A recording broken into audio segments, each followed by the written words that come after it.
श्री रामनगर बरीपुरा चौराहे की खुदे नाले में आए दिन गिरते हैं 4 पहिया वाहन। लोगों में बना रहता है डर, धंस जाते हैं वाहन।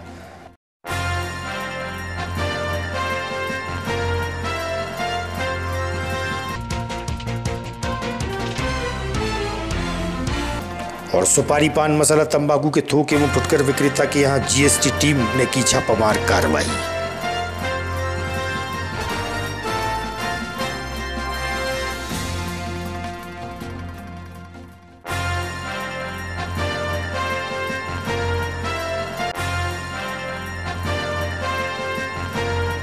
अब खबर विस्तार से। कलेक्टर एवं जिला निर्वाचन अधिकारी बुद्धेश कुमार वैद्य द्वारा लोकसभा निर्वाचन के अंतर्गत होम वोटिंग एवं निर्वाचन संबंधी अन्य जानकारियां साझा करने के उद्देश्य से पत्रकार वार्ता का आयोजन किया। कलेक्ट्रेट कार्यालय के बेतवा के सभागार में पत्रकारों की उपस्थिति रही। वहीं एसपी सहित जिला पंचायत सीईओ भी मौजूद रहे। ये हमारा टारगेट है, जैसे कि हम लोग इसको एक व्यक्ति कम लोग आ जाए बट 2 लोगों को मोटिवेट करके आ जाए, इस प्रकार से नहीं रहता है चीज को। नेक्स्ट बता। ये हमारे क्रिटिकल और जरूरत मतदान केंद्रों का विवरण है। हमारे जिले में कुल 396 टोटल क्रिटिकल पोलिंग स्टेशन है, जिसका व्यवहार पर अपना मतदान का उपयोग करने के लिए आगे असमर्थ हो सकते हैं। ऐसे मतदाता जिन्होंने किसी कारणवश विधानसभा चुनाव में अपने मतदान का प्रयोग नहीं किया, हम एक के अनुसार इन्हें बनाया गया है। इसी तरीके से सागर हमारे संसदीय क्षेत्र में टोटल 802 मतदान केंद्र है और 1 सहायक मतदान केंद्र है। इस तरह पूरे जिले और पहुंची तो उनके पास आमंत्रण कार्ड देंगे, पीले चावल देंगे और इसके लिए हमारे स्कूल के वॉलंटियर्स भी रहेंगे। हमारे बूथ अवेयरनेस ग्रुप है जिसमें आंगनबाड़ी कार्यकर्ता है, सहायिका है, सचिव जी। दूसरा, हमने हमारे जो स्थानीय कर्मचारी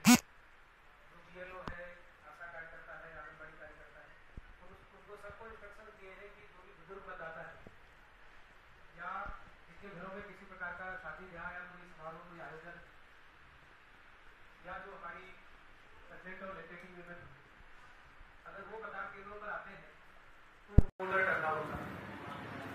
हमारी कोशिश ये है कि जो मतदान के दिन जो बेसिक सुविधाएं वो बेहतर तरीके से उपलब्ध हो।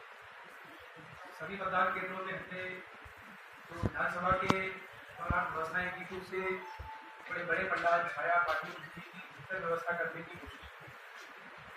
हमने ये सारे इंस्ट्रक्शंस दिए हैं कि जितने भी मतदान केंद्र है उसमें यहाँ पर दिव्यांग। हमारी तो अपेक्षा ये थी कि अगर हमने जो विधानसभा चुनाव में जो मतदान कराया है उससे भी हम कुछ बढ़ करके 2-5% और ज्यादा वोटिंग कराएं। उसके लिए अभी हम लोग सभी विधानसभा क्षेत्रों में सभी विकासखंड मुख्यालयों पर जाकर जो हमारे स्थानीय कर्मचारी हैं उनकी एक निरंतर हम बैठकें कर रहे हैं और उसको करने का उद्देश्य ये है कि विदिशा जिले में सर्वाधिक मतदान सुनिश्चित हो, ज्यादा से ज्यादा मतदाता मतदान में अपनी सहभागिता करें। इस प्रयोजन से पूरे जिले में बृहद और व्यापक मतदाता जागरूकता की गतिविधियां संचालित की जा रही है और इसके कंटिन्यूएशन में जितने भी सरकारी संस्थान, गैर सरकारी संस्थान है, वो सभी लोग सम्मिलित रूप से ज्यादा से ज्यादा मतदान सुनिश्चित हो उसके लिए काम कर रहे हैं। और आगामी 10 दिनों में पूरे जिले में, चाहे वो बड़ी बड़ी रैलियों के माध्यम से हो, चाहे विद्यालयों में हो, चाहे जो गैर सरकारी संगठन अलग अलग जो पार्टनर्स हैं उनके माध्यम से हो, सबके माध्यम से एक दिन पूरे जिले की नारी शक्ति जो है मतदान के लिए आह्वान करेगी। एक दिन पूरे जिले का यूथ मतदान के लिए आह्वान करेगा। एक दिन जो पूरे व्यापारिक संगठन है, गैर सरकारी संगठन है, वो मतदान के लिए आह्वान करेंगे। इस तरह से बड़ी बड़ी जागरूकता की गतिविधियां हम लोग आयोजित करने जा रहे हैं। सर, एक आमंत्रण कार्ड सोशल मीडिया पर वायरल हो रहा प्रशासन की तरफ से निर्वाचित लोग मतदाताओं को आमंत्रण। हम विदिशा जिले में एक दिन मतदाता आमंत्रण दिवस के रूप में हम पूरा सेलिब्रेट कर रहे हैं और उस दिन हम ये चाहते हैं कि विदिशा जिले के प्रत्येक मतदाता को मतदान के लिए आमंत्रित किया जाए। मतदाता पर्ची उस मतदाता को मिल चुकी है, ये सुनिश्चित हो और अलग अलग जिले के अलग अलग विभागों के अधिकारी, निर्वाचन से संबंधित अधिकारी, गैर सरकारी संगठन के लोग, वो सब लोग जाकर के एक एक मतदाता को मतदान में अपनी भागीदारी करने के लिए आमंत्रित करेंगे। तो एक दिन जो हम मतदाता आमंत्रण दिवस के रूप में पूरे विदिशा जिले में आप कुछ पूछें, उसका मैं रिप्लाई करूँगा। सुरक्षा और व्यवस्था को लेकर देखिए, जैसा आप सब जानते हैं कि 7 मई को हमारे यहाँ लोकसभा निर्वाचन 2024 की वोटिंग होनी है। उसके लिए जिला प्रशासन द्वारा जो पूरी तैयारियां की जानी है वो अंतिम स्टेज में है। अभी आगामी 2-3 दिन में बाहर से जो हमें बल प्राप्त होना है, केंद्रीय बल प्राप्त होना है, वो भी आ जाएगा। क्रिटिकल मतदान केंद्र, वल्नरेबल एरियाज का चिन्हांकन किया जा चुका है और उसके अकॉर्डिंग हम लोग अपना डिप्लॉयमेंट प्लान डिस्ट्रिक्ट का फाइनल कर रहे हैं। जो ऑब्जर्वर साहब हैं, जिला निर्वाचन अधिकारी हैं, उनके कंसल्टेशन के साथ। और इसमें जो भी आवश्यक तैयारियां हैं, चाहे वो सेक्टर पुलिस मोबाइल हो, सेक्टर मजिस्ट्रेट्स की गाड़ियां हैं, FST, SST दलों द्वारा चेकिंग की जानी है।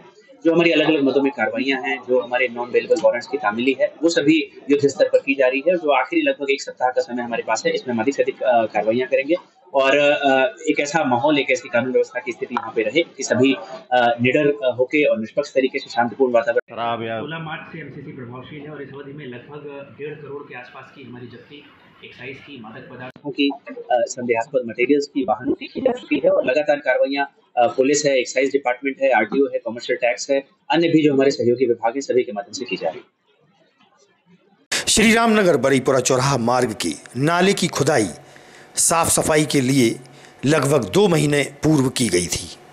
साफ सफाई होना तो दूर, नाला अभी तक खुला पड़ा है।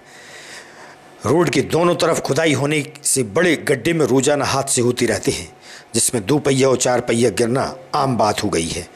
4 पहिया वाहन के गड्ढे में गिरने से वाहन भी क्षतिग्रस्त हुआ। वहीं आवागमन भी काफ़ी देर तक बाधित रहा, जिससे लोगों को परेशानियों का सामना भी करना पड़ा। इस ओर नगरपालिका प्रशासन का ध्यान नहीं जाना समझ से परे है। देख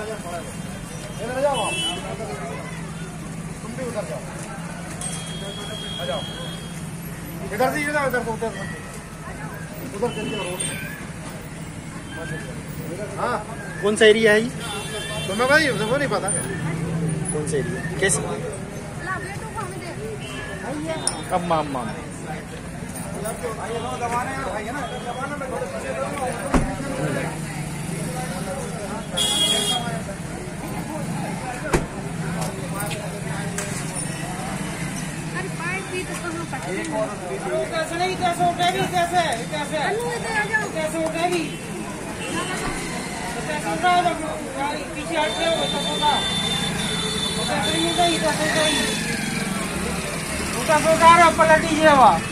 कौन सा एरिया है ये? कौन सा बोल? बरीपुरा चौराहा। ये क्या नाला कब से खुदा पड़ा है? इसको हुए होंगे 3-4 महीने।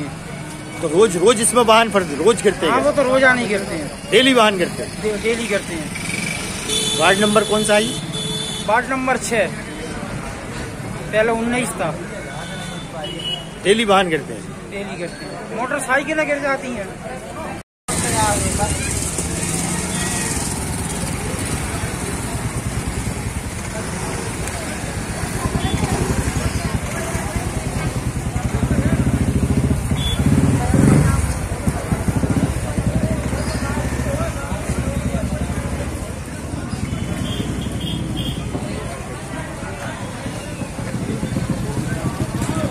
कितनी देर से गाड़ी फंसी है जी? हाँ, आधे घंटा होगा।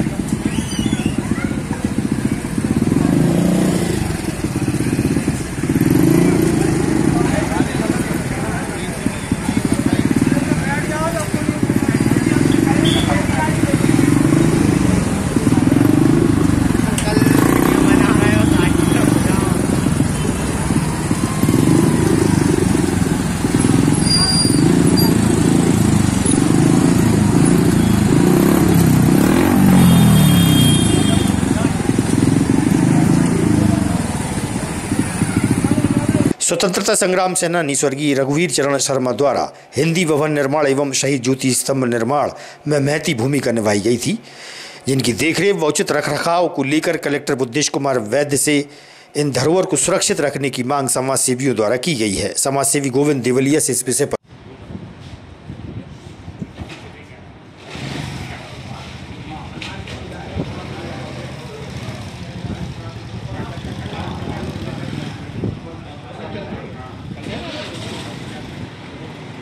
किस संबंध में कलेक्टर से मुलाकात हुई आपकी? अभी हम लोग कलेक्टर महोदय से मिलकर रघुवीर चरण शर्मा स्वतंत्रता संग्राम सेनानी महोदय द्वारा जो ट्रस्ट बनाया गया था, जिसमें उन्होंने अपनी सम्मान निधि को नगर के विकास के लिए, नगर में क्रांतिकारियों की मूर्तियों के लिए, हिंदी भवन के लिए, शहीद ज्योति स्तंभ के लिए इस तरह विभिन्न कार्यों में अपनी सम्मान निधि का व्यय उन्होंने किया था। उन सब कार्यों में थोड़ी बहुत सुधार की मरम्मत की आवश्यकता है। उस संबंध में आज माननीय कलेक्टर महोदय को हमने ज्ञापन दिया।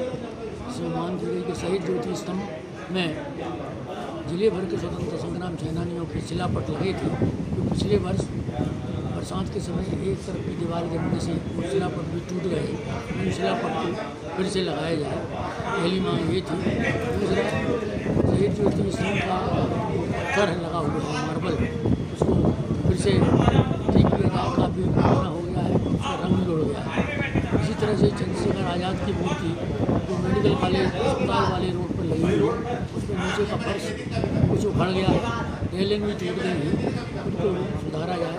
और हिंदी भवन जो एक बहुत हमारी बड़ी स्वप्नदृष्टा एक योजना थी, वो हिंदी भवन भी पूरा पड़ा हुआ। क्या आश्वासन मिला कलेक्टर से? कलेक्टर साहब ने सीएम को तत्काल बुलवाया, हमारे सामने उनको हमारा ज्ञापन सौंप के कहा कि इस पर आप काम शुरू करिए। अगली बार 15 दिन बाद चुनाव के बाद हम बैठेंगे फिर से इन लोगों के साथ, तब कितना प्रोग्रेस हुई उसके बारे में चर्चा की जाए। पान को स्वास्थ्यवर्धक भी बताया गया है। लोग पान का सेवन पहले के समय में अधिक करते थे, लेकिन आज के समय में पान की खेती कम हो रही है। इस संबंध में पान विक्रेता से हुई चर्चा तो उन्होंने बताया कि पहले 1000 डलिया पान की आती थी, अब पान की कीमत नहीं बची।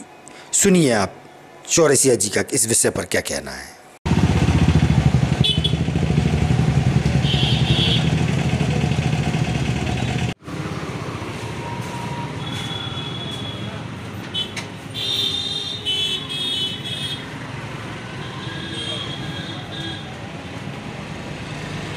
हीरालाल चौरसी, क्या कार्य करते हैं आप? पान का ही काम करते हैं ना। पान में अभी वर्तमान में जो पान की बिक्री किस तरीके से चल रही है? करीब 25% है पहले से। जी, क्या कारण है इसका?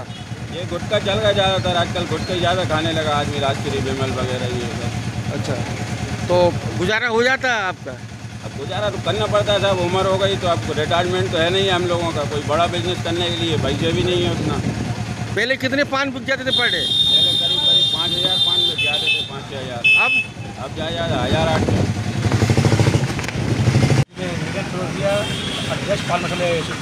ये जो पान के बारे में जानकारी दे, पान पहले कितना आता था, अब कितना आ रहा है शहर में? हाँ, पान में पहले तो यानी कि बहुत आता था, कम से कम ये मान चले पर पूरे बलिया जिले में कम से कम 1000 टोकरी आती थी पान की। पश्चिम बंगाल, कर्नाटका और तमिलनाडु, रानी बिंदु, ये से यहाँ से पान आता था। तो पश्चिम बंगाल से आता था मीठा पत्ता और बंगला पान, और तमिलनाडु से आता था मद्रासी पान। और चूँकि आसपास के क्षेत्र, राजधानी क्षेत्र में बाड़ी बरेली है, तो स्थायी पान भी पहले यहाँ पे आता था, लेकिन अब आना बंद हो गया क्योंकि अब उसकी यहाँ पर किसानों ने उसको लगाना बंद कर दिया। क्या कारण है पान कम होने का? पान की खेती कम होने का कारण है क्योंकि सरकार इससे कोई किसानों को कोई सब्सिडी नहीं देती और कोई प्रोत्साहन नहीं देती। पान की फसल जो है बहुत जल्दी, बहुत कमजोर फसल होती है और जल्दी खत्म नष्ट होने वाली फसल। कौन कौन से पान होते हैं ऐसे? अपने यहाँ मद्रासी है, बंगला है, मीठा पत्ता है, और एक पान आता है पाली का, जो पाली मतलब टीपी के पास में पाली किसान है, तो वहाँ पे जो पान पैदा होता है उसको पाली पान बोलते हैं। वो जो ये जो पैकिंग वाले गुटकों ने भी इस पर कुछ दिक्कत दी है? हाँ, पान मसाले ने तो क्या है, पूरे पान का व्यापारी खत्म कर दिया है। यदि पूजा पाठ ना हो और यदि मैयत ना हो। करैया खेड़ा क्षेत्र वार्ड क्रमांक 33 में रहवासियों को पानी की समस्या से जूझना पड़ रहा है। गर्मी के मौसम में प्रतिवर्ष क्षेत्र में पानी की कमी होती है।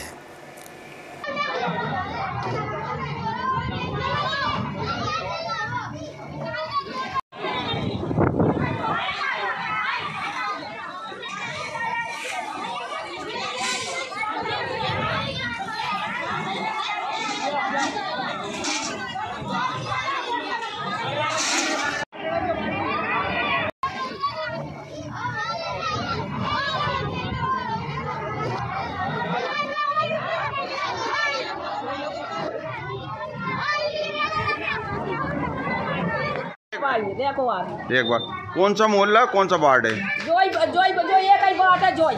क्या नाम वार्ड का? कौन सा वार्ड है? 33। जहाँ पे एक टैंकर आता है भैया, 3 आते हैं, कल 3 आए थे। हम लड़ाइयाँ हो रही है, एक टैंकर नहीं आ तो 6 दिन से कल मुश्किल में आ, 6 दिन में तो वो भी ई तरफ के तक उ तरफ सबरे पहुँचे थे पानी भर, तब तब भी मेरा पानी सब लोटा रहा हमारी ऊपर दूसरा। ये टैंकर पर्याप्त नहीं हो रहा है आपके लाने या और ज्यादा? कुछ नहीं हो रहा। आपने पार्षद से किया इस मामले? हाँ, कल हमने पार्षद की गया था 10 बेर, हमने 181 भी लगाओ था। हाँ, और टंकी के हमारे 2 आदमी टंकी के ना भी गए थे कल इतनी बेर, जब तो मुश्किल में 6 दिन में।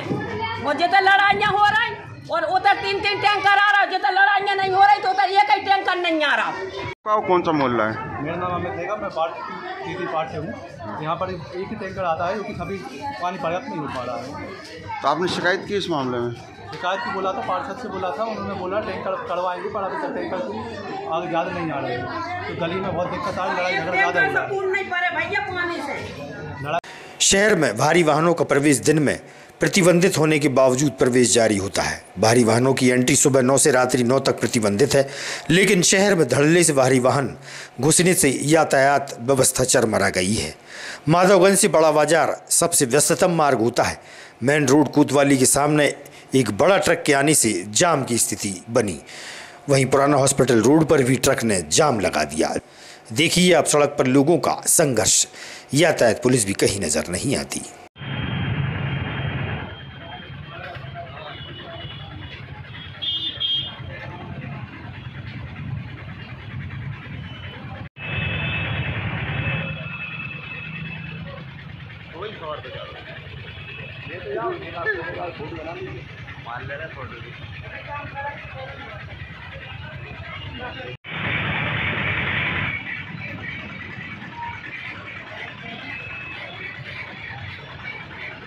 नगर के सुपारी पान मसाला तंबाकू के थोक एवं फुटकर विक्रेता नंदलाल नेमा, प्रदीप नेमा एवं संदीप नेमा के सावरकर बाल विहार क्षेत्र, विजयनंदन ट्रेडर्स एवं तलैया मोहल्ला क्षेत्र स्थित शिवम ट्रेडर्स पर GST का छापा मारा गया।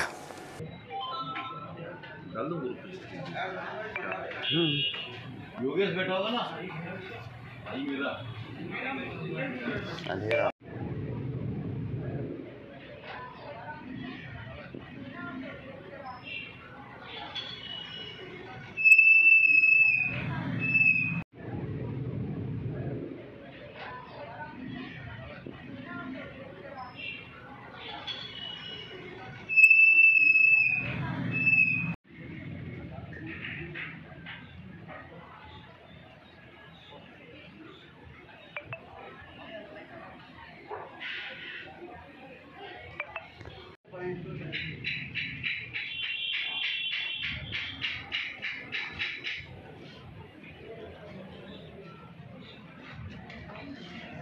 आज की खबरों को देते हैं पर विराम। आगामी खबरों के लिए आप देखते रहिएगा विदिशा EMT न्यूज।